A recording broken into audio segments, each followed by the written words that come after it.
Sanguinius is the Primarch of the 9th Legion of Astartes, the Blood Angels. Sanguinius is one of the most respected and revered Primarchs in the Imperium. He is seen by ordinary citizens as one of humanity's symbols of beauty and power, in spite of, or perhaps because of, the Primarch's mutations that have given him enormous angelic wings. It is unclear whether these mutations are part of the Emperor's design, or the result of the Primarch traveling through the warp early in his life, or whether they are caused by the radiation-contaminated world of Baal, on which we know mutations were not unusual. But Sanguinius was gifted with more than just beauty and charisma. He was also one of the most formidable warriors in the Imperium. His skill was so great that even Leman Russ, the proud and boastful Primarch of the Space Wolves, spoke of Sanguinius as the only Primarch he could not defeat one-on-one. Also, during the Horus heresy, Sanguinius was proclaimed ruler of a state called Imperium Secundus, created by Primarch Robuta Guilliman in order to preserve as much of his father's empire as possible. Though Sanguinius reluctantly accepted the burden up to the fact of ruler of the new empire, he refused to accept the title of emperor and insisted on being referred to only as his father's regent. Eventually, Sanguinius and his legion found their way to Terra and took part in the defense of the Imperial Palace along with Jagatai Khan, Primarch of the White Scars Legion, Rogel Dawn, Primarch of the Imperial Fists. Sanguinius followed his father when he accepted Horus's challenge to storm the Vengeful Spirit, the flagship of the warrior fleet, to help the Emperor assassinate the arch-traitor. But the Imperial forces were separated by teleportation and materialized in different parts of the ship, causing Sanguinius to meet Horus before the others. The two Primarchs dueled, but Sanguinius was vastly inferior to the chosen of the Dark Gods and was eventually killed. The Primarch's death caused a powerful wave of psychic energy and affected all the warriors of his legion. Since then, some of them have fallen into a berserk state on the battlefield, and shouting battle cries and slogans from the time of the Horus heresy have thrown themselves into furious attacks on the enemies of the Imperium. Over time, these symptoms worsened, due to the fact that the psychic response produced a serious defect in the Blood Angels family known as Black Rage.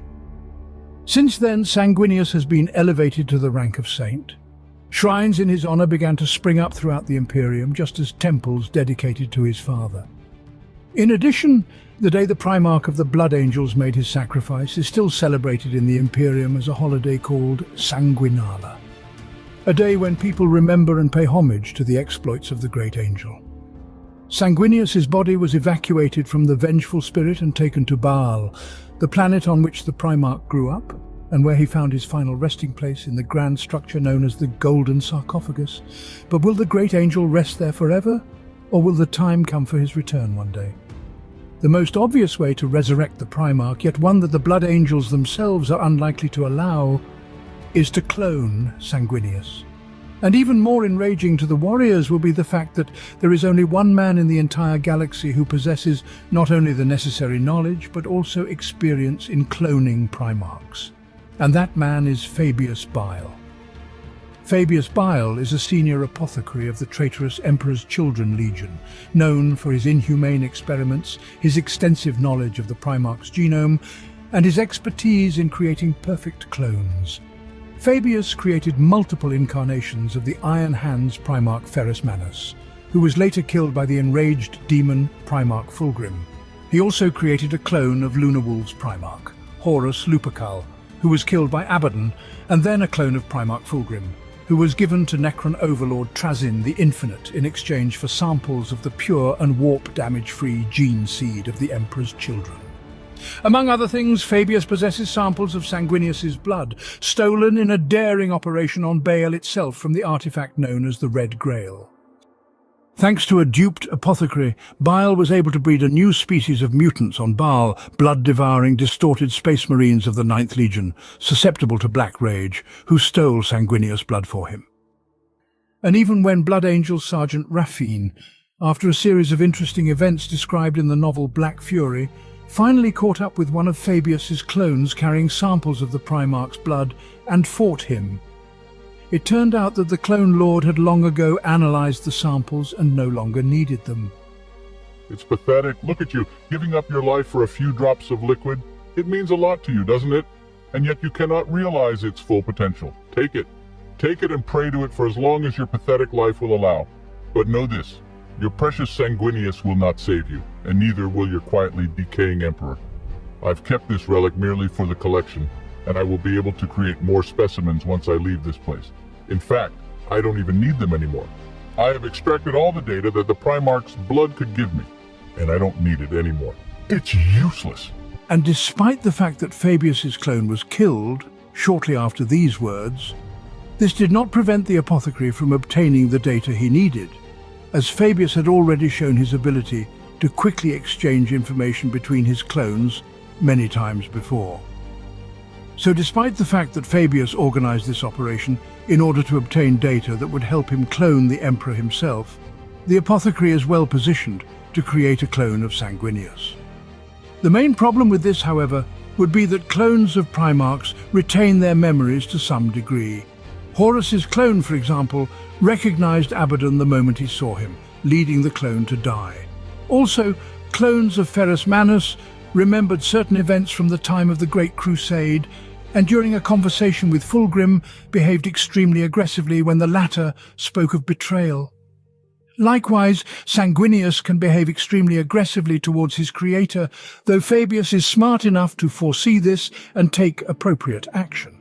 Either way, a Sanguinius clone can have a strong emotional bond with Fabius Bile, such as the Fulgrim clone who perceived the apothecary as his father, though this could be solely due to the fact that Bile himself is a carrier of the gene seed of the Primarch of the Emperor's children. One way or another, there is another being with the power to bring the Primarch of the Ninth Legion back to the world of the living. Not to create a copy of him, but to resurrect him. Yvraine, the emissary of the awakened god of the dead, has demonstrated her ability to resurrect the dead many times. She does not simply reanimate a dead body, but fully returns a living being to true life. This is described in more detail in the book The Fracture of Bieltan, Lord of the Swarmin. Yvraine resurrects the Eldari Corsairs, Prince Iriel, after he was killed by the demon Prince Nurgle. Yvraine stabs Iriel's chest with the Spear of Twilight and revives him, making him stronger than ever. The spear turns out to be Vorl's final fifth sword. In the same book, we see that Yvraine's resurrection abilities are not limited to members of her race. Later, during a battle within the web against the Legion of a Thousand Suns, Yvraine demonstrated her abilities to Azek Ahriman. She was able to dispel the rubric of Ahriman's curse with a small group of Space Marines, restoring their bodies and minds to what they were before Ahriman created rubric in an attempt to save his legion from mutation. This sent the sorcerer himself into shock, but before he could come to his senses, all of the legionnaires who came back to life were killed. Either way, Yvraine's demonstration of her ability to resurrect both Eldar and Astartes suggests that resurrecting the Primarch should be well within her capabilities. In addition, before Yvraine helped heal Ultramarine Primarch Rabut Gilliman, he was bound to his armor, created by Belisarius Cawl, which serves as a life support system that allows the Primarch to live despite Fulgrim's wounds. So, assuming that Yvraine has decided to help the humans bring the Primarch of Ultramarines back to life in order to defeat the forces of chaos, it is possible that she will also someday travel to Baal, the goal of resurrecting Sanguinius. But there's one important detail that could prevent Yvraine from doing so: a soul.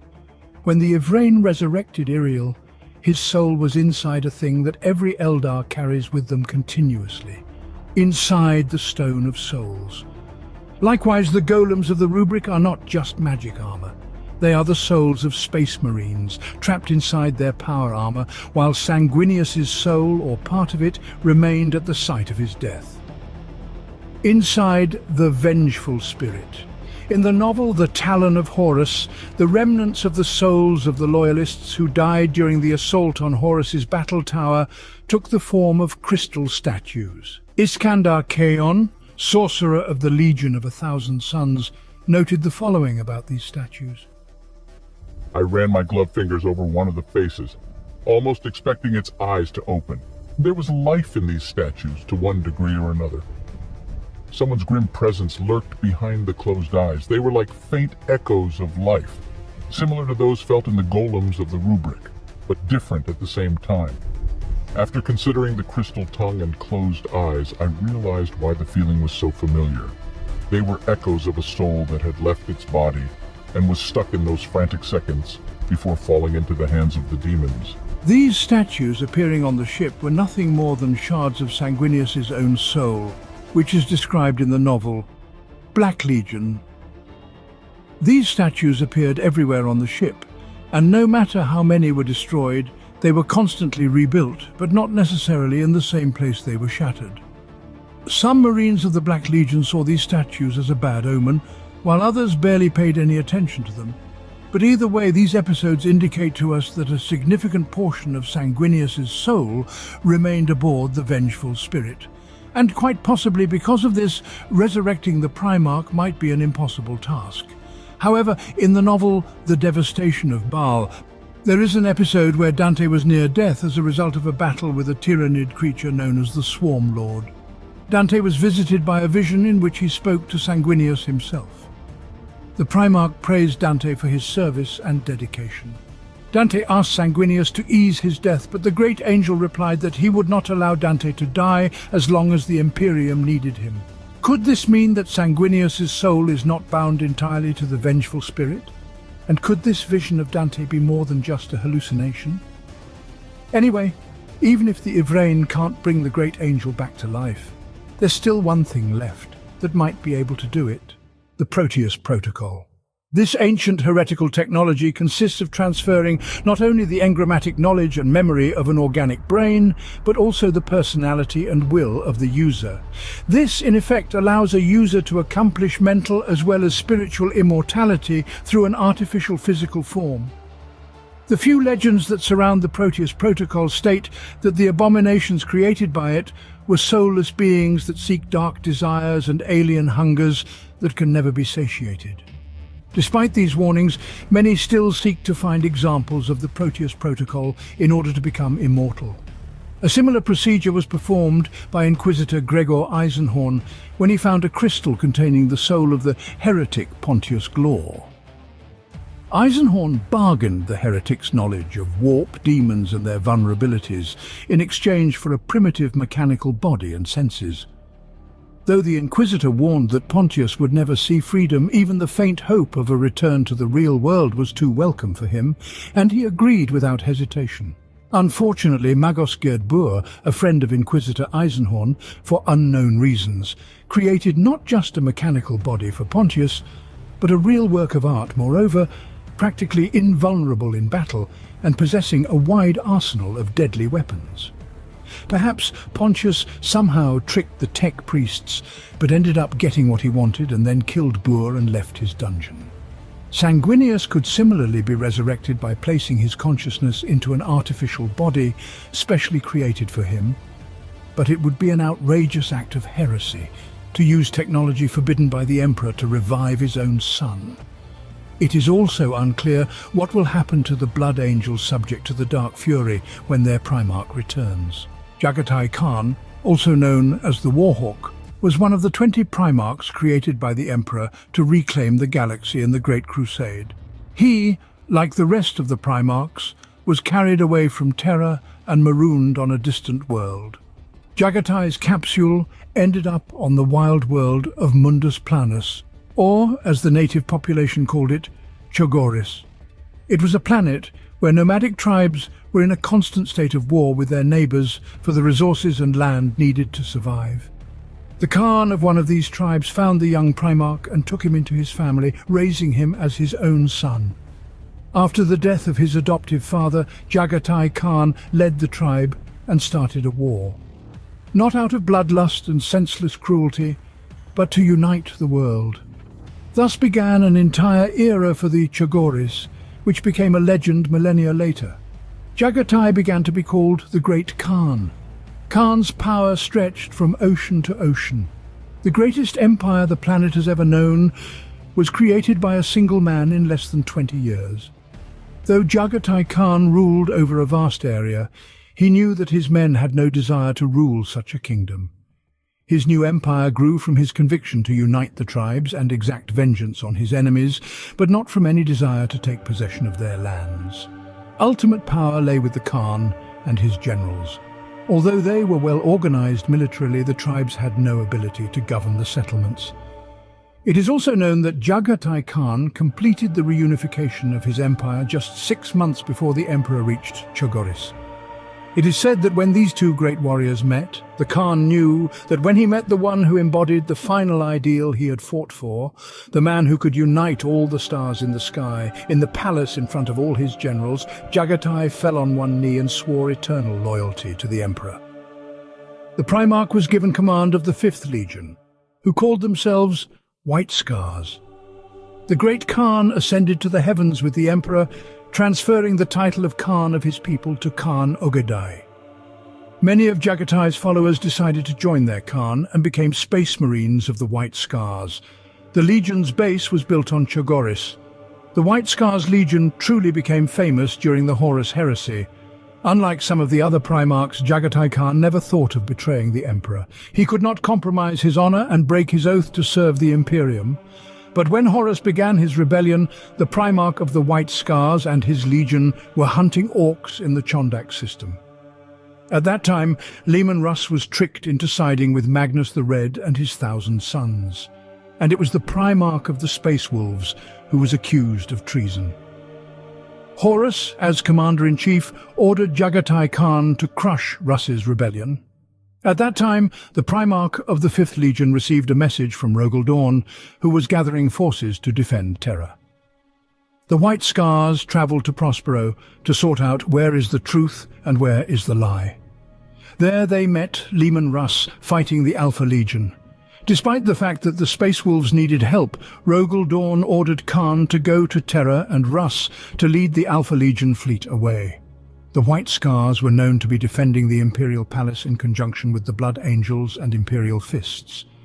Khan's warriors killed quite a few Chaos Space Marines and conducted several successful raids hunting down retreating traitors. When Horus was defeated by the Emperor, Jagatai continued to persecute the traitors. 7 years after the heresy ended, during the Reformation started by Reboot Gilliman, the Khan adopted the Codex Astartes. The White Scars allowed themselves to be divided into several orders. Jagatai Khan and his order returned to Chogoris on a mission to protect it. There, the Primarch learned that during his absence, the world had suffered several attacks by the Dark Eldar, kidnapping thousands of inhabitants. Once again, the Khan set out to avenge his tribe. For 70 years, he hunted the Dark Eldar, until in the year 84 of the 31st millennium, he went missing. His fate is unknown. But what could have happened to him next? Well, the circumstances of the Primarch's disappearance are themselves a topic for debate. According to the most common version, Jagatai Khan went missing in pursuit of a certain Eldar warlord. Supposedly this was the Dark Father himself, the head of the Incubus. The Primarch set out to chase him into the web, and given that he hadn't returned in the last 10,000 years, he could well be considered dead.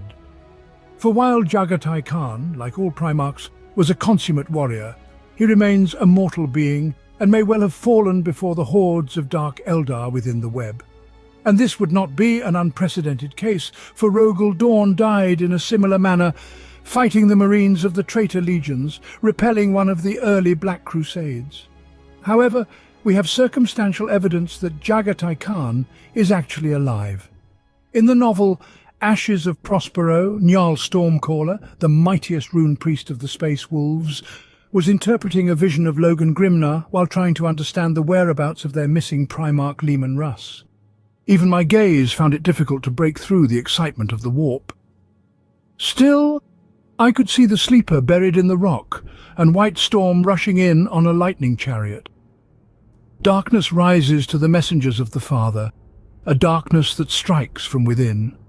Sleeping buried in the rock is an obvious allusion to Leo L. Johnson, Primarch of the Dark Angels, who slumbers in the heart of the rock, the Dark Angels' fortress, built from a splintered piece of their homeworld of Caliban. And the words about White Storm on the lightning chariot clearly refer us to the White Scars, as they wear white armor and use lightning as their sigil. In addition, we cannot rule out the possibility that the Primarch was captured by the Dark Elder and is now in Commorragh, a Dark Elder city that lies within the web. Commorragh is known for its countless colosseums and fighting arenas belonging to the witch cults of the Dark Eldar. In these arenas, they practice their fighting skills on various creatures captured during raids. These could be Imperial Guard soldiers, orcs, and even space marines, or monstrous tyrannid creatures like Carnifex or Hive Tyrant. And it was entirely possible that one of the legendary monks might well have interested the Dark Elder as such a fighter.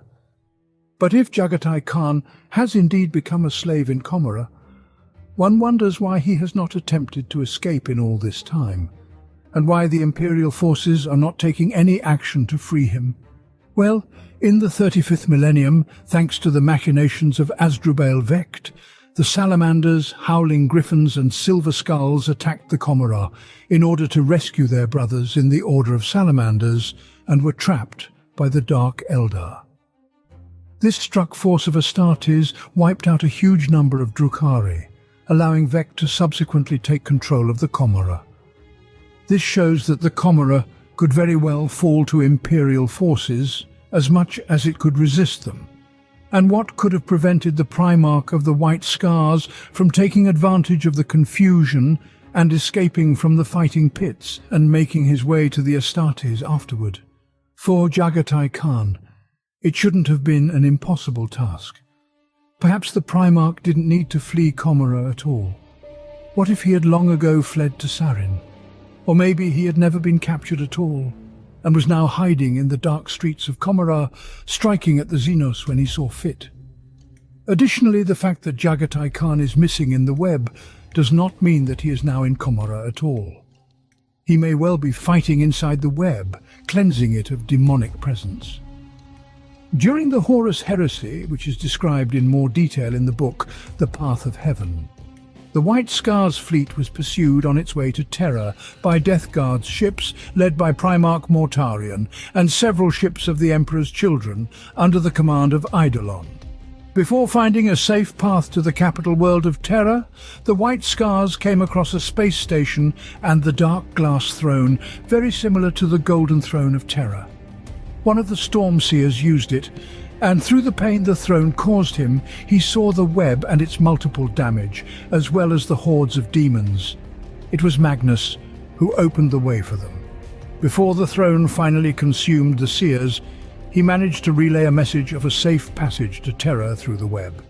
Even there, however, the White Scars fleet was attacked by Slanesh demons.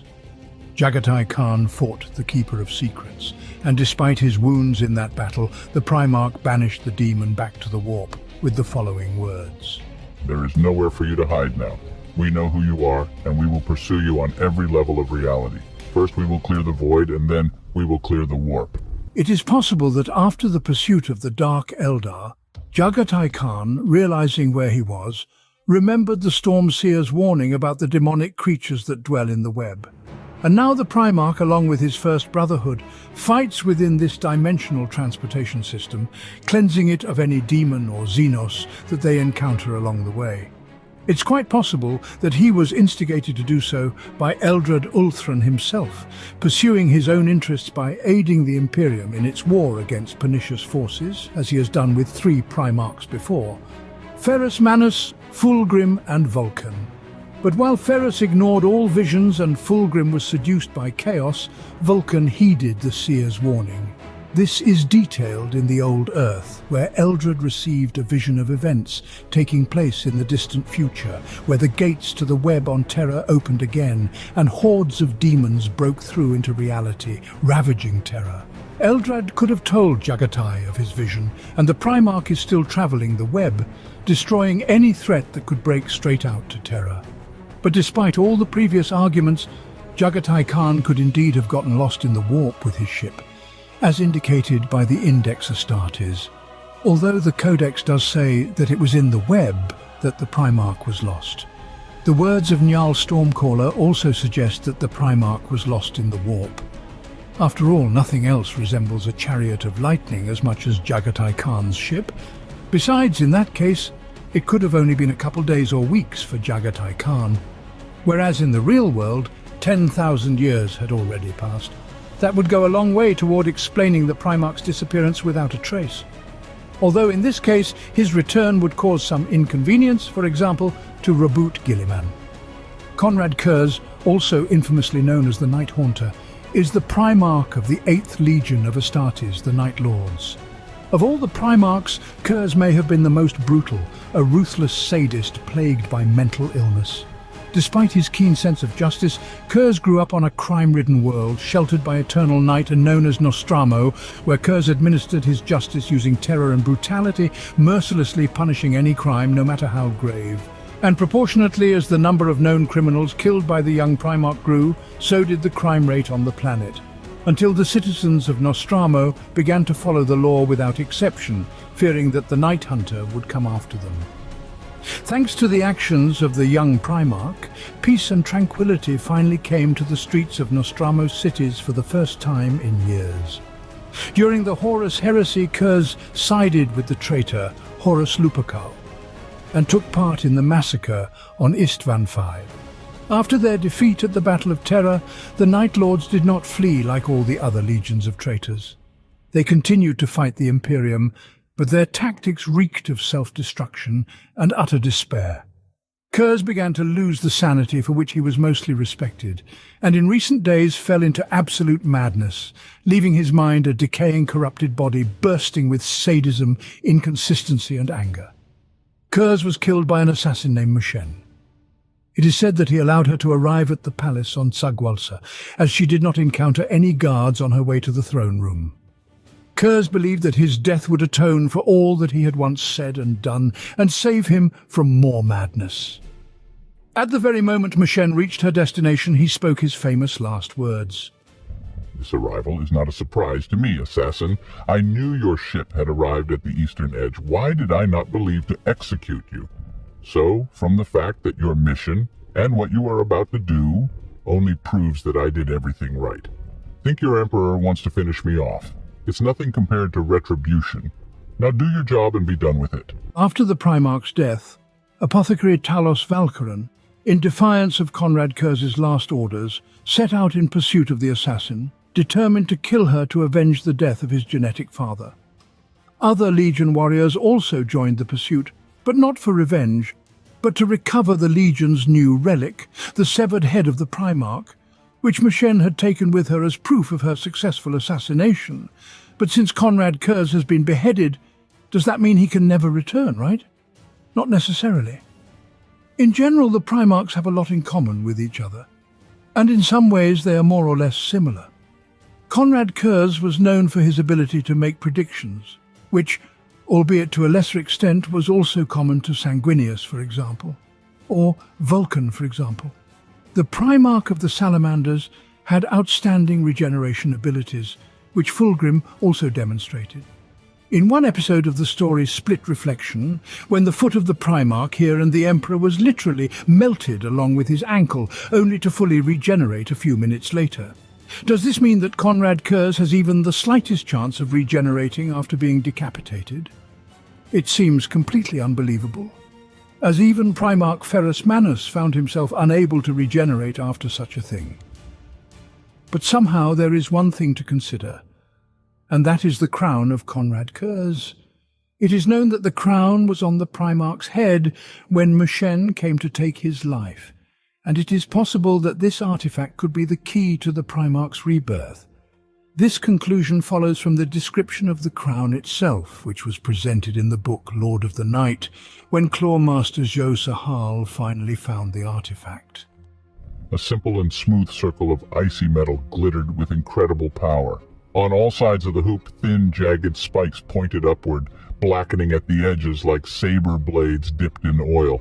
But the most stunning thing about the crown was the enormous gemstone that was to sparkle on the wearer's forehead, a beautiful ruby teardrop sparkling with the purest facets not mined from the bowels of the earth, but as if grown in the crystal garden of the gods, and despite the gloomy lighting of the gallery and the huge shadow of Sahal falling on it, it glittered, shining with inner light, burning with flame across the visible spectrum, dazzling the Lord of the Night, even if he averted his gaze.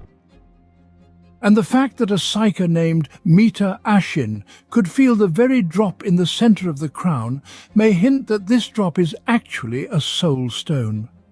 Soul stones are magical items used by Eldar from artificial worlds as a sort of soul catcher that protects the Elder's soul from the dangers of the warp after death. And the moment the stone places an Elder's soul inside it, it turns a bright orange or red color. Then you might ask, could it be that Konrad Curze killed an Elder warrior and adorned his soul stone with his crown? Well, that was most definitely not the case. When Mita Ashin got close to the crown, which was then in the personal collection of the governor, she felt the presence of a Night Lord. At first mistaking it for the presence of the crown itself, she felt the presence of Sahal, the only Night Lord's marine on the planet at the time. And when Ashin turned her gaze back to the case that held the crown, she felt something that could be mistaken for the Night Hunter's soul. This is the cargo, Mita realized. It was the one that had been stolen from the traitor Space Marine, and the ocean of sensation burning beneath the lid was so identical to the Lord of the Night that it could fool even a psyker. Now she could see the tiny differences, the ugly mismatches that told her it was something else entirely. Her enemy's greatest jewel before her, a mysterious something that burned Mita's astral senses. Which brings us to the possibility of Curze's resurrection, namely an exchange of souls with whomever the crown chooses. This may seem like an unlikely option at first glance, but this sort of thing has happened somewhere before. In a book called Path of the Seer, the Seer Elder of the world of Ulthwé managed to accomplish just such an action. At the beginning of the story, Auric bound the Soul Stone to the psychically sensitive free trader Janus Dark, under the pretense that it would protect the free trader, who at the time was wanted by a demon prince of Slaanesh. On the planet Belial 4, Ulthwé fought a demon and lost, but the stone bound to the free trader kept his soul from being consumed by the demon prince. Later, Janus himself also fought the demon and was victorious. Once the demon prince's defeat was finally apparent, Ulthwé took full control of the free trader's body, swapping souls before Janus's sword sent the demon into warp. After the battle, he returned the body to Janus because it was not suitable for him, as the Eldar were accustomed to a different level of comfort. Ulthwé moved slowly. He felt very different. His clumsy body was too rigid, the balance shifted, his center of gravity was out of place. His senses were dulled and his reflexes were too slow. And worst of all, it was already starting to affect his thinking. He could literally feel his mind losing its former sharpness, and the strange chemicals produced by his new glands were affecting his moods. Thanks to this book, it is conceivable that Konrad Curze may have decided to take over the body of one of his sons. The Primarch was a powerful psyker and displayed outstanding abilities of telekinesis and divination, and this was by no means the limit of his abilities. As we know, the crown is currently in the hands of Sahal, who was rejected by his own brothers. And who knows, perhaps Master Curze will one day return to his legion, or the Primarch will return to his children in his guise. In the final hours of the most devastating civil war in human history, the Emperor faced off against the strongest of his sons, Horus Lupercal, aboard the Vengeful Spirit. Despite his recent battle with Sanguinius, Primarch of the Blood Angels, Horus, thanks to the influence of the Dark Gods, was not only strong enough to stand up to his father, but increasingly confident in defeating him. After tearing out the Emperor's eye, ripping off his arm and breaking his spine, Horus brought the Lord of Mankind to his knees. But before the Arch-Vigilante could finish the duel by taking the life of his own father, one of the custodians that had participated in the Vengeful Spirit's assault appeared on the bridge. Despite Horus's obvious superiority, the Emperor's Guardian pounced on the Primarch to do his duty and protect the Lord of Mankind. However, Horus, not dignifying the custodian with even a second of his attention, simply killed the brave man using the power given to him by the Dark Gods. It was this moment that allowed the All-Father to finally realize that the Horus he knew was dead. And now the warrior was nothing more than a mad monster, a puppet in the hands of chaos. And the Emperor attacked his son with his pure psychic power, forcing the dark gods to retreat from the body of the Primarch, then struck again, destroying the very essence of Horus, his soul. And it is quite possible that 1,000 shards of the Primarch's soul still exist today, even though the bulk of it was simply wiped from the face of the universe. And despite the fact that Fabius Bile, the chief apothecary of the Legion of the Emperor's Children, still managed to create a full-fledged clone of the warrior, we will not consider him specifically, but will focus on the original. When Horus first passed through the gates of chaos on the planet Molech, he had been following many orders and commands from the dark gods for millennia, before finally returning to the real world, where only moments had passed. And despite the fact that the warrior had faithfully carried out all the orders of the pernicious forces, it would be naive to believe that he could keep his soul and return to the real world as he was. During the pursuit of the sons of Horus by the space wolves, which was described in the book Wolf's Punishment, the warrior was mortally wounded by his brother Leman Russ, and left to die on the Bridge of the Vengeful Spirit. The Primarch's advisor, Malaghurst the Twisted, used his sorcery in an attempt to pull Horus from the embrace of death. And now a little bit of information about Malaghurst. Malaghurst the Twisted is a captain of the Lunar Wolves Legion, aide and advisor to Horus Lupercal. A veteran of the Legion from the start, having served the Legion of Lunar Wolves and the Sons of Horus in countless campaigns of the Great Crusade, Malaghurst earned the nickname the Twisted for the extraordinary intelligence he used to fulfill his role as Primarch's advisor. The nickname took on a cruel second meaning when, during the pacification of 63-19, Malaghurst's transport was hit and he was severely wounded. Malaghurst survived but was left crippled and forced to leave the battlefield for good. However, he was able to devote himself entirely to the service of his lord. While faithfully serving the warrior, Malaghurst shared in his betrayal.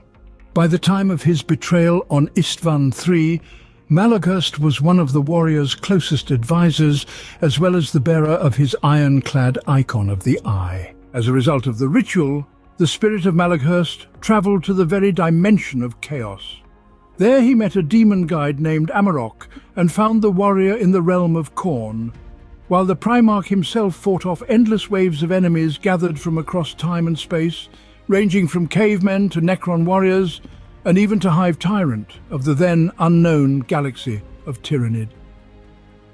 When Malaghurst finally made his way to the Primarch, the latter became furious, convinced that the councillor had disobeyed orders and followed him through the gate on Molech. Malaghurst tried to convince the Primarch that this was just a trick of the warp, but Amarok intervened, explaining to the councillor that it was not a trick at all. And this particular Horus had not left the realm of pernicious forces and was still on a mission for the dark gods, who had kept this part of his soul for themselves. He didn't come back, at least not completely. Horus has remained here in the edge of the carnage. If we go further, we will see him wandering among the gardens of Nurgle, catching the edge of his reflection. He will be trying to get out of the maze of mirrors. He has returned to himself, but a part of him, a part of his soul, of his power, remains here, forever captured by the dark gods. This means that the shards may well still remain in the realm of chaos, but this leads us to some questions. For example, can such a shard become a demon prince? Can it be placed in a mortal body to create a new Primarch? And if these shards weren't wiped out when the Emperor killed Horus, could the Chaos gods later create their own demonic version of the warrior? Either way, this demonic Horus might turn out to be rather weak compared to the other demon princes. The fact that the dark gods only possess a portion of Horus's soul could seriously affect the power of whatever demonic entity is created from it. Be that as it may, the mere fact that the Chaos gods would decide to recreate Horus as a demon prince is in itself very unlikely. Horus is very often mentioned as something that was created solely to be sacrificed, like a lamb bred and fattened for slaughter. Two such references occur in the book, The Talon of Horus. The first time it was uttered by a certain demonic entity. When mentioning the possibility of resurrecting Horus to lead the legions and traitors again, a prospect not very satisfying to many leaders of traitors and demons, for the second time in the book such a thought was expressed by none other than Abaddon, the first captain of the now defunct legion of the Sons of Horus, when the future Ravager spoke with the sorcerer of the Thousand Sons, Iskandar Kayon. Horus, have you heard the unborn speak of him? They give my father a name not by his victories but by his failures, calling him the sacrificed king. The fact that the Chaos Gods were preparing Horus solely to fail came as a surprise to the powerful Xenos organization called the Cabal. And it shows that the Dark Gods are slowly but surely increasing their influence over the material universe. Although the Cabal was able to foresee the events of Horus's heresy, they considered only two possible outcomes. If Horus won the war, it would mean neutralizing the influence of chaos in the material universe, albeit at the cost of the existence of the human race. If the Emperor had won, it would have led, on the contrary, to the strengthening of chaos. For the Imperium would have inevitably fallen into stagnation until chaos had consumed the entire galaxy. Thus Horus inevitably had to lose, but in such a way as to take the main enemy of the pernicious forces, the Emperor, out of the confrontation, while still maintaining his influence over the Imperium. Thus, if the shards of Horus's soul are still locked away in the realm of chaos, the only reason the gods keep them is for their own amusement. But what if someone or something could use those shards to create a new entity, or place them in a mortal body? When the Space Wolves attacked Prospero, the homeworld of the Legion of 1,000 Suns, Leman Russ and Magnus the Red faced off in a duel that resulted in the physical body of the Primarch of the 1,000 Suns being destroyed, and his soul being shattered as well. Azek Ahriman retained most of these shards, but one of them was placed by Malkador Sigillite into the body of the remaining loyalist sergeant of the 1,000 Suns, thus giving birth to an entirely new personality, Janus, the first Supreme Grandmaster of the Grey Knights. Now, a little background on Revuel Arvida. Revuel Arvida is a sergeant of the Fourth Brotherhood of the Legion of 1,000 Suns, a member of the Corvidae cult, and a veteran of the Great Crusade. During the Horus Heresy, he remained on the Loyalist side. Revuel was in the squad that was led to the surface of the devastated Prospero by Captain Colliston of the Fourth Brotherhood to search for any sign of survivors or the Primarch. It was 6 solar months since the tragic events on the Legion's homeworld. Imperial forces had ravaged Prospero after Primarch Magnus violated the Nicaea Edict banning the dark arts of sorcery. Hoping to find any sign of the missing Legion, instead the 1,000 Suns squad came under surprise attack by a much larger force of traitors, the World Eaters, who were on Prospero for their own reasons. In the ensuing battles, most of the 1,000 Suns squad was killed and their captain captured. Using his innate powers of foresight, Sergeant Arvida was able to escape the trap, elude the traitors, and eventually escape the surface of the dead world. He would later find his way to Terra during the Heresy, where he would be transformed through a secret ritual conducted by Malkador Sigillite into a fusion of Arvida's personality and a psychic fragment of the personality of Primarch Magnus the Red, who remained on Throne World after his ritual invasion of the Imperial section of the Web to warn the Emperor of Horus's treachery. The new hybrid, later to become known as Janus, would become the first Supreme Grandmaster of the Grey Knights. If Magnus's soul shards can spawn a new entity, why can't Horus's soul shard do the same? The result might well be a being that challenges Abaddon the Destroyer to prove that it is the only one who deserves to bear the title of warrior.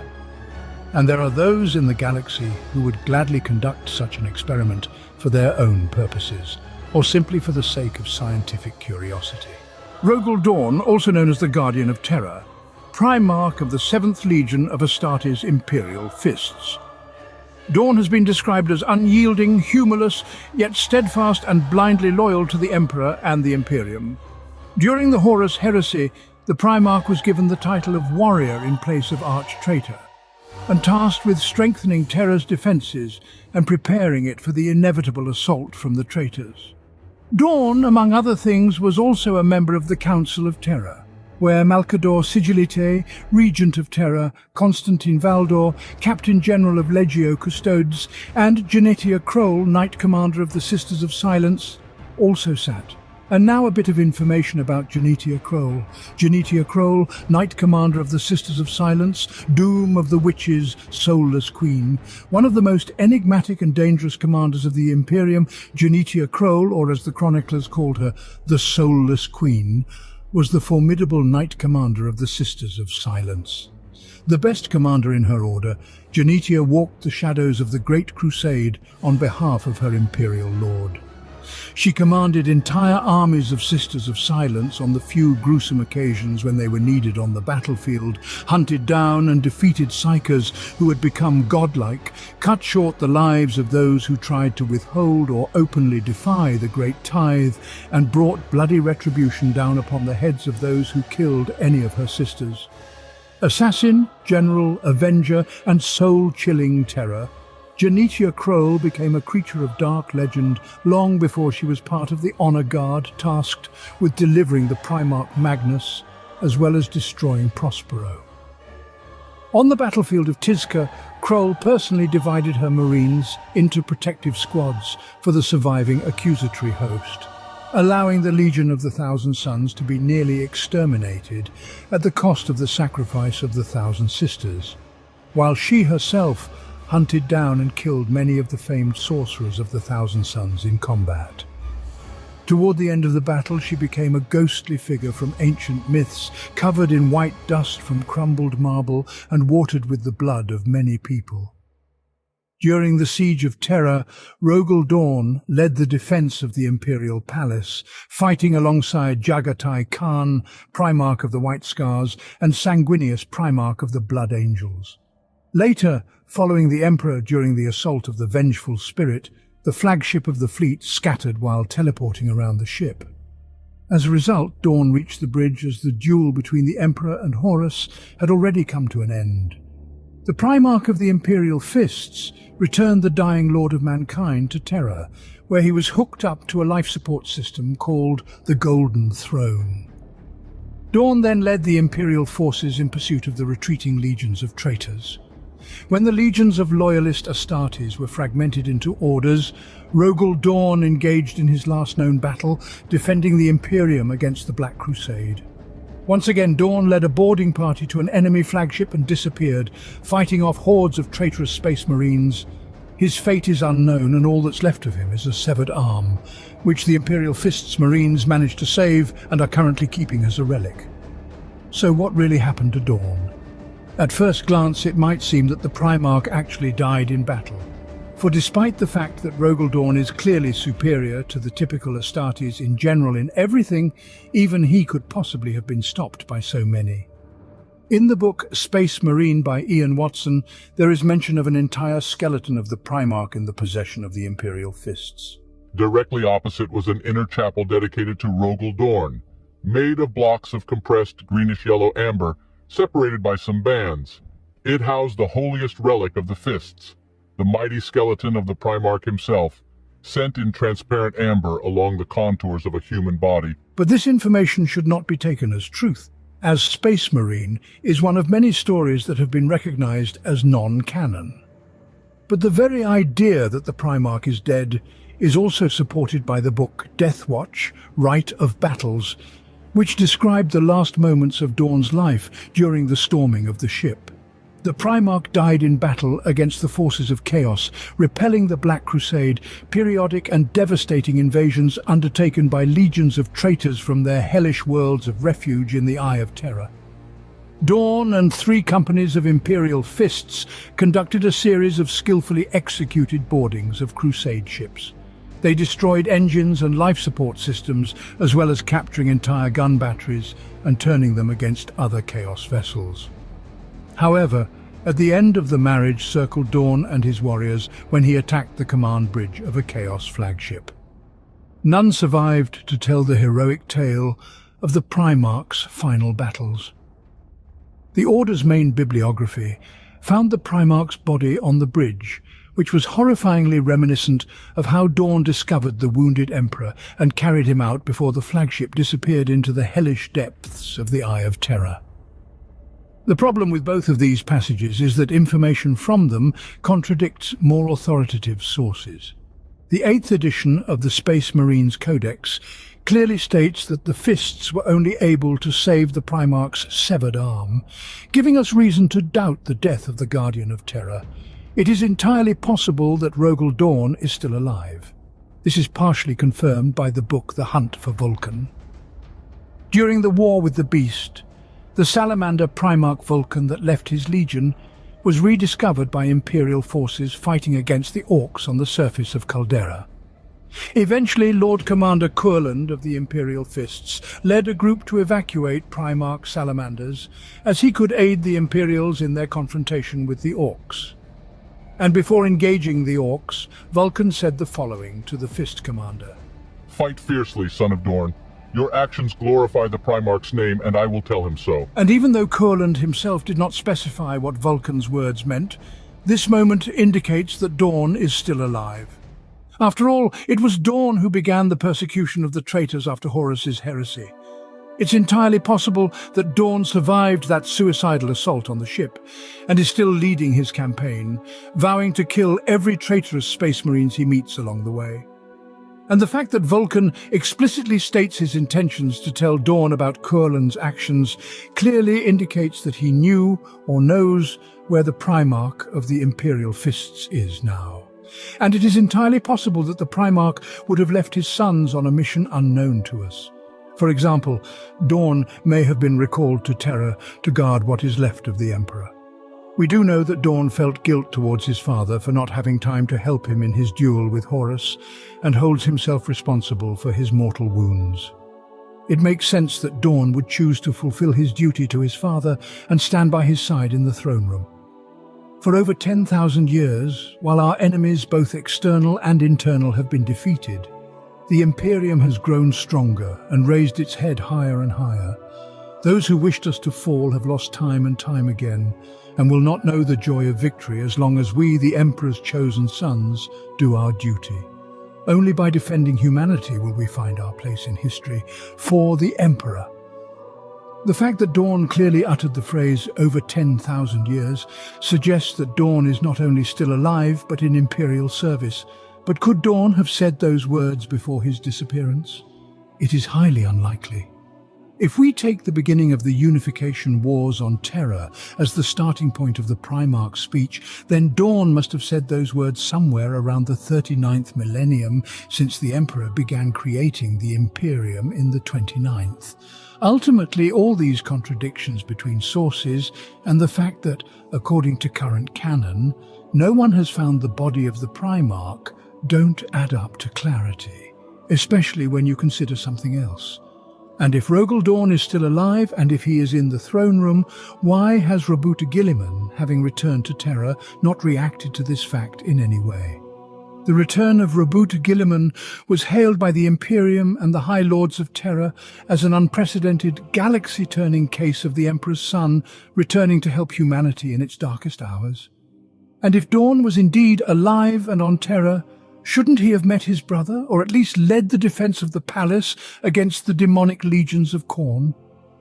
Anyway, even if Dawn hasn't been on Terra all these years, the above gives us hope that one day the Primarch of the Imperial Fists will return to help humanity in an endless war against all possible and impossible horrors of the dystopian darkness of the distant future. Corvus Corax, one of 20 Primarchs created by the Emperor at the dawn of the Imperium, just after the end of the Age of Discord. He, like the rest of the Primarchs, was swept away from Terra and marooned on a distant world. Lysias was a satellite and raw material appendage of the planet Kaiavar, ruthlessly ruled by tech guilds that drove most of the population into slavery. Hard labor and decay were the only things that awaited the opponents of the tyrannical regime. Among them, the doomed people, was Primarch Corax. The slaves raised him, they trained him in guerrilla warfare, and instilled in him a sense of justice and nobility. When the training was over, Corax led them and threw off the shackles of Kiavar. The moon of the Lucaeus was renamed Liberation, in honor of her rescue by Corax. At the same time, the Emperor arrived on liberation. Corax accepted his father and agreed to lead his legion in exchange for bringing order to Kievar. As a result, the base of the legion became Liberation, and the tech priests of Adeptus Mechanicus arrived on Kievar, restoring the factories of the industrialized world.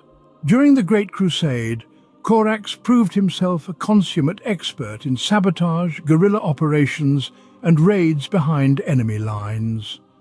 During the Horus Heresy, Raven Guard forces were among the loyalist forces that landed on Istvan V and were trapped by the rebels.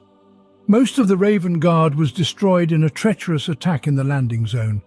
Before Istvan V, the Legion numbered about 80,000 Astartes. Only a few thousand managed to escape.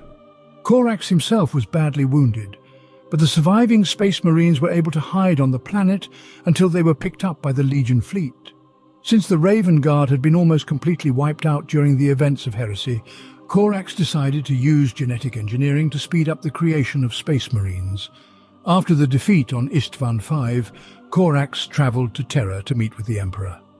Despite his busy schedule, the Emperor contacted Corax and gave him some of the secrets to creating the Primarchs needed to quickly replace the losses suffered by the legions, as well as the equipment to do so. At first, Corax's research went well. In a fairly short time, several hundred new Space Marines were created, who were not only as good as the remaining veterans, but surpassed them in reaction speed and tactical thinking.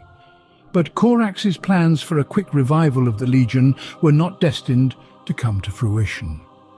Alpha Legion agents, infiltrating their ranks, knew of the research Corax was conducting and decided to steal the technology. After the Alpha Legionnaires were exposed and a battle ensued, most of the agents were destroyed. But the survivors were able to steal the Legion technology from Starthos and corrupt the Raven Guard's existing templates for creating new Space Marines. The gene code changes were revealed during the creation of the second group of Space Marines. Virtually all of the recruits were affected by the mutations, to the point where they lost their human appearance. When the Astartes code was adopted, Corax obeyed it. He abandoned his experiments, destroyed the fruits of his experiments, and secluded himself in the Legion's fortress for a year and a day, grieving deeply for what he had condemned his genetic sons to. Leaving the fortress, he flew off in the direction of the Eye of Terror, leaving a brief message: never again. And what might have happened to him in the future? It is important to note that Corax's last words are a reference to the poem The Raven by the old Turanian writer Edgar Allan Poe and mean nevermore. In the source language of Corvus Corax pronounces nevermore, just as Raven does in the poem of the same name. It is known that Corax felt a heavy sense of guilt for his sons who died during the Horus Heresy. It even got to the point of weakening the Primarchs' ability to regenerate. An example of this would be an excerpt from The Lost Liberation. The wounds still ached, random jabs of sensation breaking through the defenses and jabs of the hypnotic state. Corax had to shift his weight to take the strain off his broken ribs, to ease the pressure on his damaged organs. The Primarch's artificially created body could withstand incredible damage, but there was something stronger than physical wounds.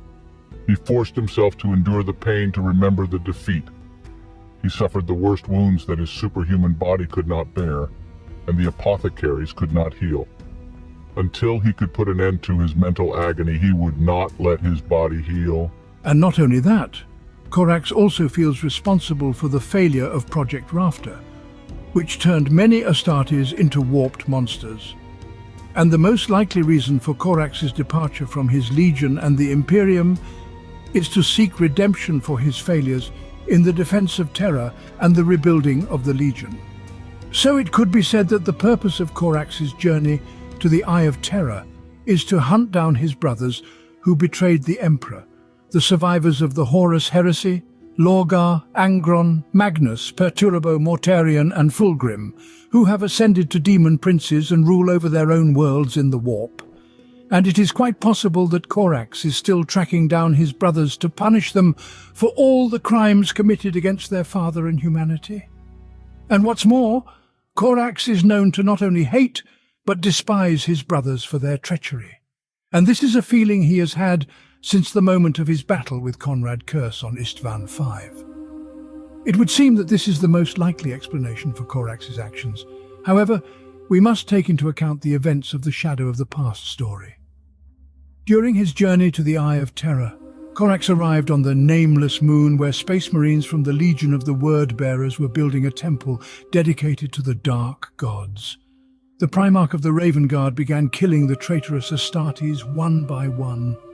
The traitors mistook the Primarch for a demonic entity and began to make numerous sacrifices to protect themselves from the rage of the predatory spawn of the Warp. In the end, Lorgar, Primarch of the Word-Bearers, who had become the demon prince of chaos undivided, was forced to intervene. The traitor turned his gaze to the Swamp of Death and recognized the spawn not as a demon, but as his brother, and forced Corax to assume his true form, marveling at his brother's new abilities, including turning into a flock of ravens with burning eyes. And when Lorgar asked about his new talents, Corax answered him with the following phrase: I am what I have always been. I am vengeance incarnate. I am justice brought forth.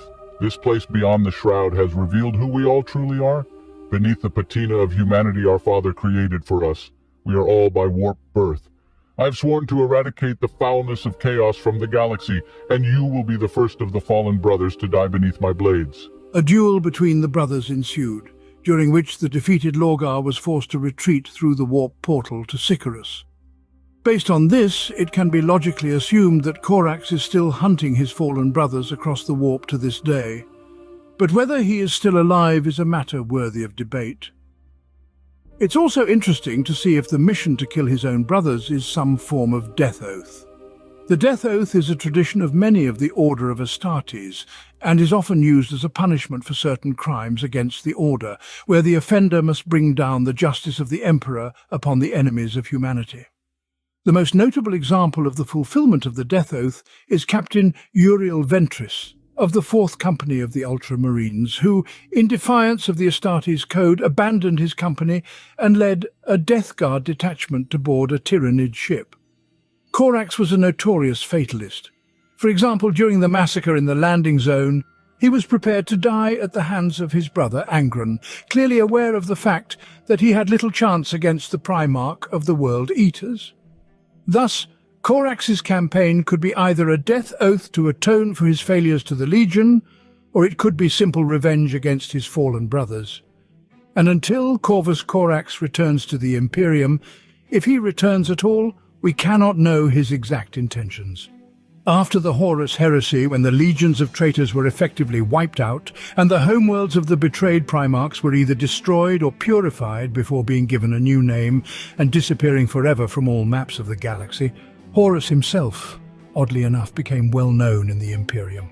Taking the name of the arch-traitor, he became the likeness of the embodiment of the evil of the ancient Terran religions for betraying his father in pursuit of his own selfish goals. However, the fact that Horus was under the rule of the Dark Gods is carefully hidden from the Imperial public. Somewhat surprisingly, another of the traitor Primarchs is still well known in the Imperium, and even more surprisingly, is still revered. This Primarch's name is Lorgar Aurelian, former Primarch of the 17th Legion. Currently, the Demon Prince of Chaos Undivided, Lorgar sought to elevate humanity through a deep belief in the divine. But after the Emperor of Mankind rejected his worship, he discovered new gods worthy of his devotion. Those were the essences of the destructive forces of chaos. Lorgar Aurelian, the Golden Sun, as he was known to many, the only one of his brothers whose favourite weapon was the direct power of devotion, was the Lord of the Legion of Word-Bearers. In the dawn of his days, he stirred the world with the power of speech and the sheer force of charisma, leading Colchis, his adopted homeland, through the flames of civil war to worship the Emperor whose coming he foresaw in dreams. Reunited with his father and placed at the head of the Legion of the Word-Bearers, Lorgar enacted his conquests not only by strategy, overwhelming force, or brute violence, but also by the fine arts of exaltation, liberation, and example, inspiring his sons to feats of arms in the name of imperial truth and shocking the populations of entire planets with statesmanship and foresight. Under his rule, the Legion did not simply strike a planet into submission, leaving behind only scorched ruins, but used force of arms only as necessary to uplift and lead to freedom. Brutal destruction was left for the repeat offenders, the hopelessly depraved and damned. However, due to Lorgar's literal interpretation of the meaning of the Great Crusade, he and his legions strayed from their appointed path. For his mistakes, Lorgar received nothing but scorn, disdain, and censure from his brothers and father. His greatest success, the temple city of monarchy, was turned to dust and ash by the emperor, who demanded a quick victory from his son, not worship. His father's actions shattered Lorgar's faith. Anger with resentment directed him down the road that was to lead to heresy, and the word-bearers began to secretly embrace new, darker truths, outwardly channeling their anger into a renewed circle of conquest that appeased the emperor's suspicions. It was Lorgar and his legion, betrayed and betrayed, eager to spread their new faith across the galaxy, that set the stage for the nightmare of heresy. However, despite the fact that the word-bearers were the first among the Legion to bow to pernicious forces, Lorgar himself is often mentioned in a positive way by the Imperials. For example, in Christian Dunn's book Pandorax, when Admiral Croswin and his crew fought against the Black Legion Marines. Did this traitor stand at Horus's side? Did he participate in the Battle of Terror, fighting creatures of legend such as Sanguinius, Lorgar, and Russ?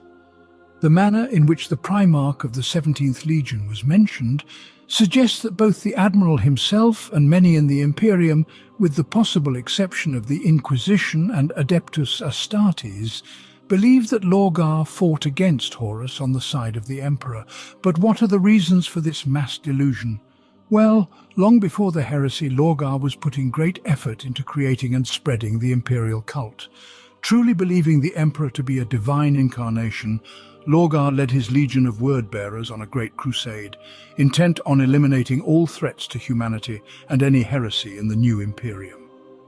Ancient texts and icons were destroyed. He oversaw the creation of huge monuments and cathedrals that honored his father. The greatest chaplains of the word-bearers carried out the work of carrying the Emperor's divinity and righteousness to the people, organizing grand speeches and sermons. About this time, Lorgar wrote Lectitio Divinitatus, by means of which he proclaimed the worship of the Emperor as a divine beginning. And not surprisingly, those of the worlds that were brought to agreement by the forces of the 17th Legion accepted Lorgar's teachings, and by erecting huge temples in the Emperor's honor and creating churches, helped spread the idea of Lectitio Divinitatus among the imperial population. However, the Lord of Mankind was dissatisfied with the slow pace of the word-bearers' conquests, and was even more wary of their religious zeal, since one of his main goals was to purify mankind from the ignorance of religion.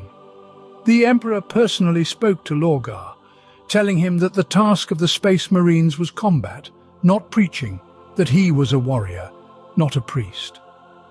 The Emperor's firm stance in rejecting all faith was a hard revelation for the Primarch. It became for him the realization that his faith was a lie, and that he himself was a deceiver. Indeed, his entire life's journey had been based on lies.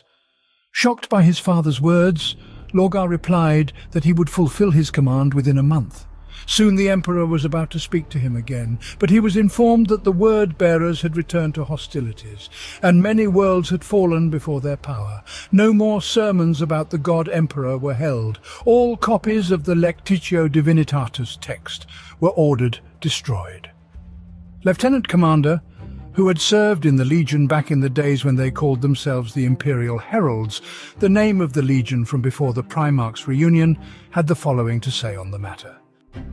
The Primarch realized his mistake in time, but the punishment for it was too late.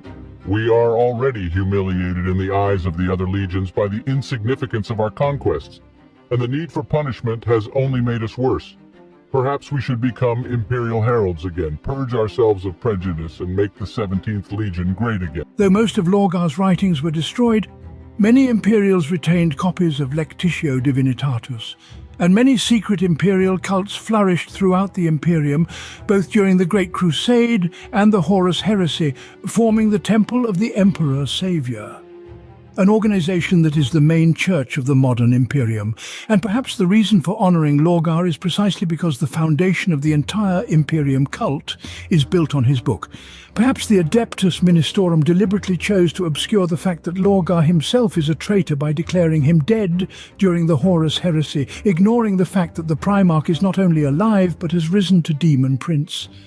In addition, unlike his brothers like Angron, Magnus, Fulgrim and Mortarion, who repeatedly led their traitorous Astartes armies into numerous battles on Imperial worlds, Lorgar only continues to grasp the mysteries of the Immaterium, having achieved his ultimate goal in demonic form.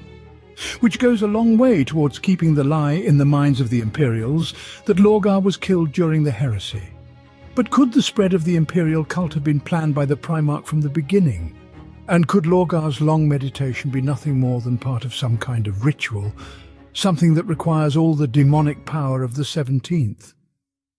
Though most of Lorgar's writings were destroyed on his own orders, the Legion's first captain and part-time foster father of the Primarch, Cor Pharaon, kept a few copies with him.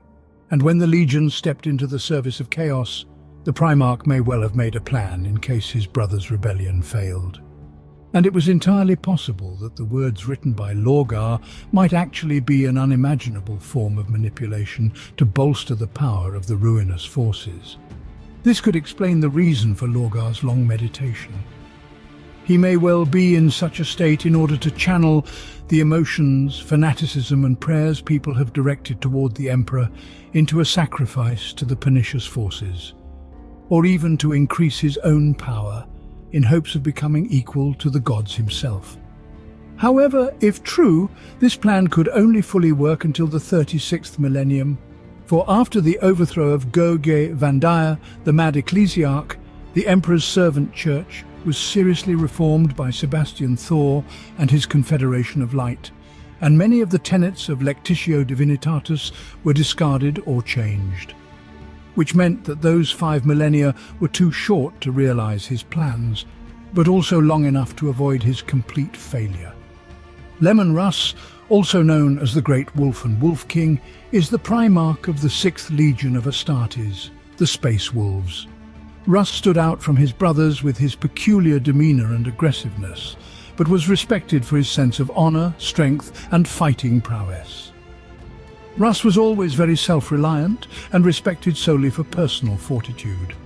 He was confident that he could easily handle most of his brothers in a duel, except for Sanguinius due to his skill with a blade, and the warrior Horus.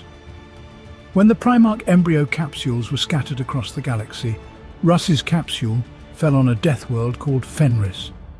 Unlike most of his brothers, the Wolf King had no adoptive parents. A Fenrisian she-wolf who accidentally found Russ's capsule raised the Primarch as if he were her own puppy. One day, local hunters stumbled upon a pack of Primarchs. They used arrows and spears to kill the adopted mother wolf. The Primarch fought with unprecedented fury. He killed a dozen warriors with his bare hands to protect his wolf brothers. When the hunters realized they were fighting a man, they lowered their weapons and took the warrior and the remnants of his pack to the local king. The one saw potential in the savage and accepted him into his tribe. Soon, the Primarch trained himself to be human. He learned the local dialect, learned to fight and win with the weapons of men. In just his 3rd class, he defeated the local battle-axe champion, disarming him. And soon that king gave the foundling his real name, Leman of the Russ tribe. Leman Russ became the best warrior of the tribe and took his place after King's death. Thus began the conquest of all of Fenris. The Primarch became famous as a great warrior, capable of single-handedly turning entire armies to flight. Soon all the tribes felt the benefit of his strength and wisdom, uniting under the rule of the new Wolf King. The Emperor's spies discovered the missing Primarch, and soon the father traveled to meet his son. The Emperor concealed his identity, hiding behind a cloak and runes that hid his incredible psychic power. Even so, the wolves and the most sensitive of humans could sense his power. There was a noisy feast in the castle, but when the cloaked stranger entered the Wolf King's throne room, everyone fell silent. The Emperor offered the Great Wolf a contest, and if he won, all he wanted was a place at the right hand of the king at the festivities. The Primarch agreed, but demanded that if he lost, the stranger serve under him for a year. The Emperor was infuriated by such an offer, but being confident in his abilities, he agreed. Leman Russ did not want to stop eating, so the first test was a gluttony contest. The ruler of Terra ate more than any of Russ's warriors, but when he looked up from his plate, he saw that in the same time Leman Russ had already eaten 3 bison, leaving only the bones. Victory remained with the Primarch. The next challenge was a drinking contest. Whoever could drink the most was the winner. But when the Emperor had finished the 6th barrel of hoppy honey, there was nothing more to drink. Leman Russ had dried up all the supplies prepared for the feast. After the second loss, the Emperor became enraged. He called his son a glutton and a drunkard, unable to do anything else. There was not a single warrior or monster on Fenris capable of defeating the Wolf King. Everyone expected a swift massacre of the stranger, but he finally threw off his cloak and stood before them in all his majesty. Leman Russ calmly drew his sword and proclaimed the 3rd challenge, a fair fight. But this time, he lost. The Emperor broke the Primarch's fang with a single blow of his power gauntlet, and Leman Russ fell unconscious. After an hour, the Wolf King recognized his defeat and swore allegiance to his father. Thus began a new phase of the Primarch's training, and after only a few weeks he had absorbed all the knowledge to skillfully command the 6th Legion, renamed the Space Wolves. Leman Russ donned power armor and armed himself with the legendary ice blade Mjolnir's teeth, forged from the teeth of the Kraken Gorman Jarl. The Primarch of the Space Wolves became one of the most fierce and successful commanders. Despite his disregard for discipline, strategy and tactics, the 6th Legion soon became one of the most powerful in the Imperium. The Primarch relied not on the training of his warriors, but on the innate skill of each.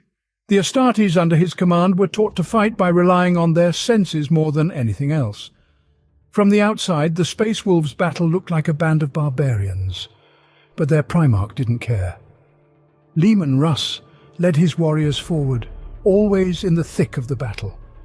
And if anyone was unhappy with his methods, the Wolf King was always ready to defend his own with a blade. Once he even struck the Emperor in a similar situation. Such a fierce and explosive character created a certain fame for Leman Russ. He was respected, but at the same time shunned as an unpredictable barbarian.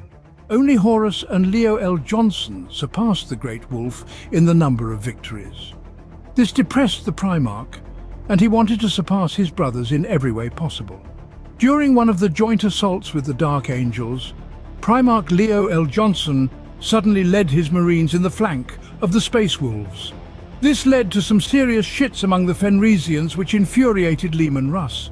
But the final straw was when Leo personally killed Tyrant, stealing the glory from the Great Wolf.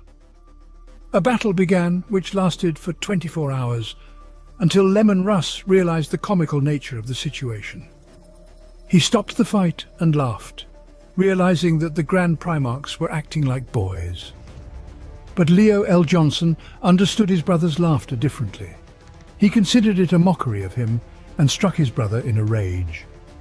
Leman Russ lay unconscious until the Dark Angels and their Primarch departed. After this event, a feud began between the legions, and every time they met, the Space Marines challenged each other to a fight, replaying the ancient Primarch duel even after 10,000 years. When Horus defected to the side of Chaos, one of the first Primarchs to know about it was Primarch Magnus the Red.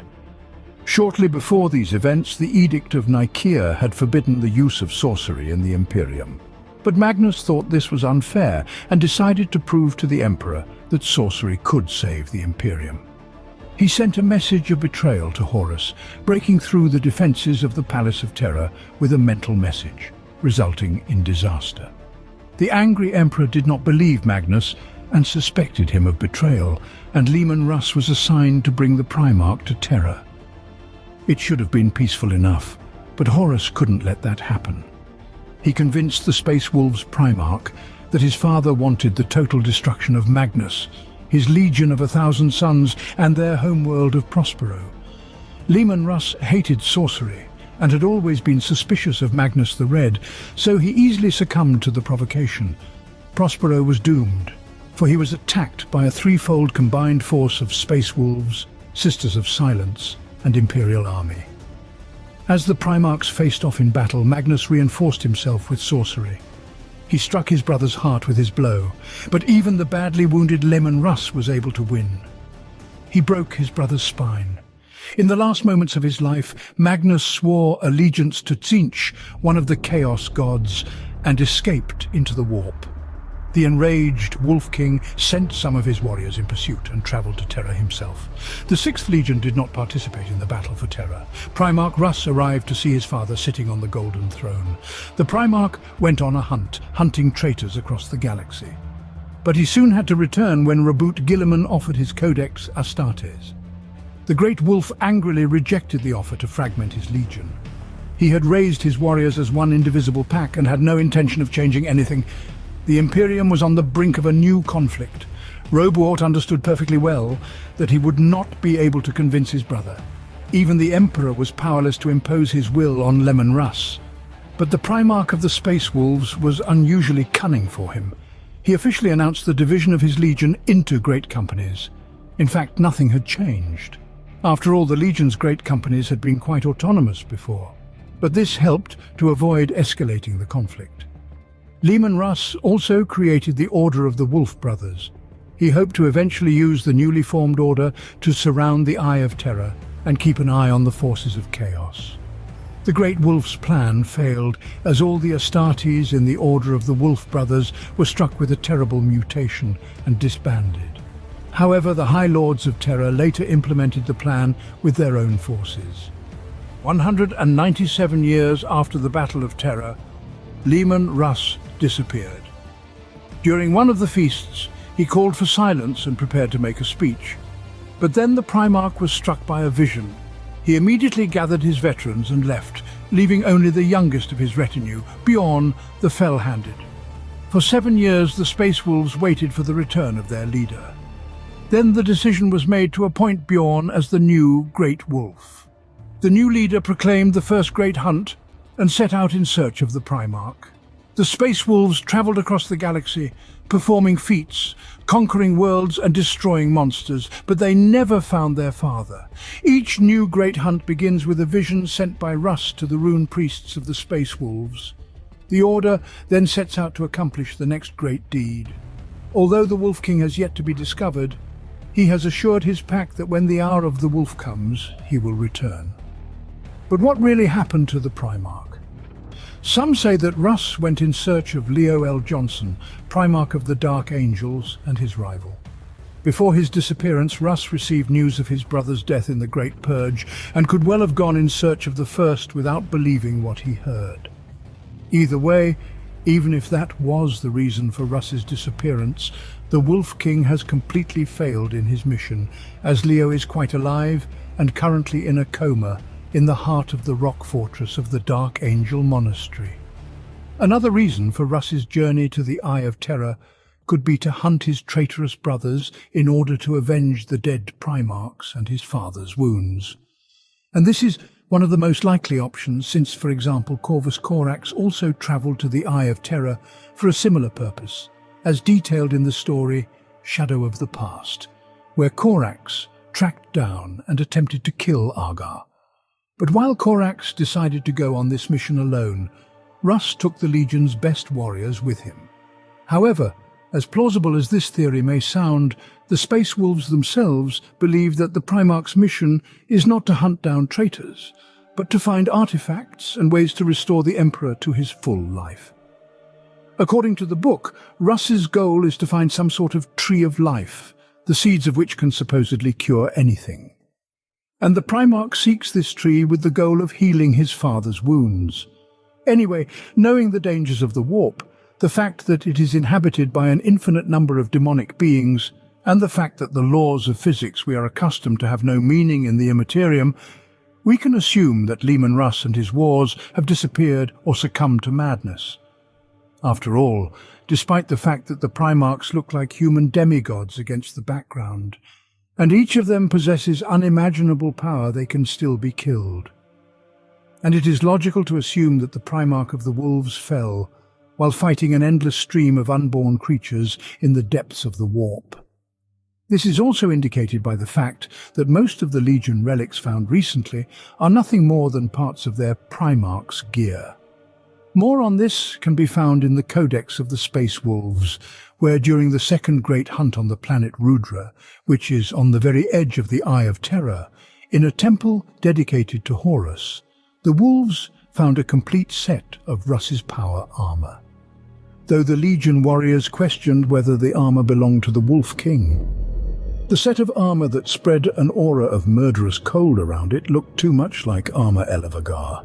The Russ's battle armor, which is a unique power armor whose origins date back to a mysterious period of fierce wars. Within the armor's shell are generators of an unusual exothermic field, no longer known in the Imperium's arsenal of technology. When triggered, the generator siphons energy, especially heat and kinetic potential, from the environment, creating an aura of deadly cold around the Primarch. This effect gave the armor its Fenrisian name, meaning wave of murderous cold. Based on the fact that the technology of production of exothermic field generators was lost to mankind before the Great Crusade, and Elevagar itself is a unique relic that has no analogues, we can assume that Leman Russ was killed by the Chaos Forces and his armor as a trophy was placed in the Temple of Horus. And if the Great Wolf is still alive, what could have caused him to abandon his armor? Well, perhaps the Primarch was aware of his own approaching death. When Leman Russ had spoken to his sons shortly before his disappearance, he had emphasized that he was dying. Listen to me carefully, brothers. While I can still speak, there will come a hard time.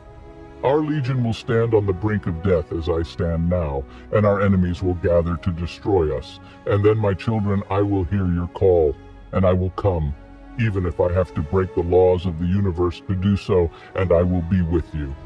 In the hour of the final battle, in the hour of the wolf. And if Russ knew he was dying, he might well decide to meet his death in battle, despising the very thought of waiting meekly for the end, like a sick, weak man.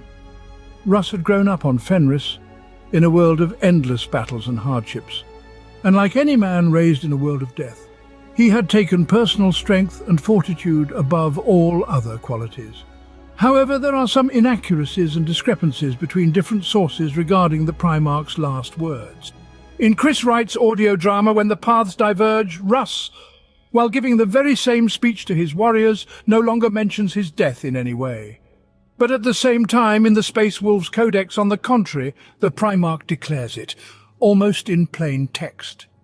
However, there is always the possibility that the Wolf King did not mean death in the literal sense of the word. It is necessary to remember about some peculiarities of the 6th Legion gene seed, thanks to which space wolves have a heightened sense of smell and hearing even by the standards of Astartes, abnormally long fangs and yellow eyes. But therein lies the danger, for there is the possibility of far more extensive mutations that could turn a space wolf into a wild beast. This genetic defect is known as the Curse of the Wulfen. Subjects to this curse have a severely altered musculature system. This is followed by almost irreversible personality changes, turning the Emperor's Angel of Death into a mindless, bloodthirsty monster. Usually this side effect of the gene seeding is suppressed during the initiation of new fighters, but there are times when experienced warriors surrender to their curse, taking on the guise of a Wulfen. And while the Primarchs themselves are not usually susceptible to such gene seed defects, which usually manifest as a result of mutations after many generations of Astartes, another peculiarity of the Primarch's gene seed must be kept in mind. In the novel The Lost Liberation, a geniator mechanic examining pure samples of the Primarch's gene seed determined that sample number 6, which is undoubtedly the sample obtained from Leman Russ, is not purely human. We were able to identify at least 6 unique subcomplexes and protein branches aimed at enhancing physical endurance that are not present in the other samples. It is missing a portion of the enhanced genes. They appear to increase the vessel's architectonic structure, responsible for the development of nociceptors and proprioceptive function. This flaw appears to be intentional. An entire set of cells in the genetic code of Object 6 is taken from a source of non-human origin, possibly canine. In all, we were able to catalog 783 differences between the specimens. That is common to all specimens of wing material, quintessential Primarch material, for lack of a better term, extremely insignificant compared to what I expected to find. The presence of elements taken from the dog in Russ's DNA explains not only the boundless loyalty to his father, but also the fact that the Fenrisian she-wolf mistook the young Primarch for a pup of his own species. It should also be taken into account that the genetic material of space wolves is one of the most unstable among the 9 loyal legions, and has a 75% chance of manifesting all sorts of mutations and abnormalities. On this trait, the 6th Legion is surpassed only by the Salamanders, and the fact that the Primarch has abandoned his armor plays into the theory of the Wolf King's fall to the curse of Wulfen. After all, such a transformation would almost certainly make it physically impossible to wear a Lavagar. And besides, it would also explain his sudden departure from Fenris and disappearance, as Leman Russ might have felt that he could no longer resist the changes to his body and chose to meet his death in battle rather than turn into a mad beast. And the fact that he took the best warriors of the Legion with him is well explained by the fact that they were the few with a chance to kill the Great Wolf, in case he turned into a Wulfen before he fell on the battlefield.